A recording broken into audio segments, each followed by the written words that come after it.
Raw की और army intelligence की, इन दोनों की रिपोर्ट्स आ चुकी हैं और इसके हिसाब से एक स्लीपर सेल एक्टिवेट होने वाला है जल्द से जल्द। इसलिए we need to make a plan to root them out.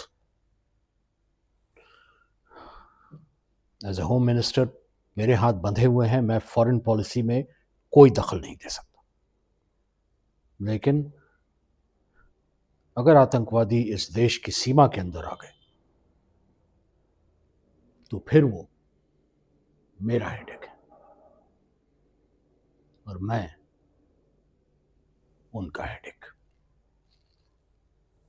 Do one thing, defence chief और रॉ चीफ को मुझसे मिलने के लिए कहो। I need a first hand update. मुझे ब्रीफिंग चाहिए कल ही सुबह इस ऑफिस में 9 बजे। You may go.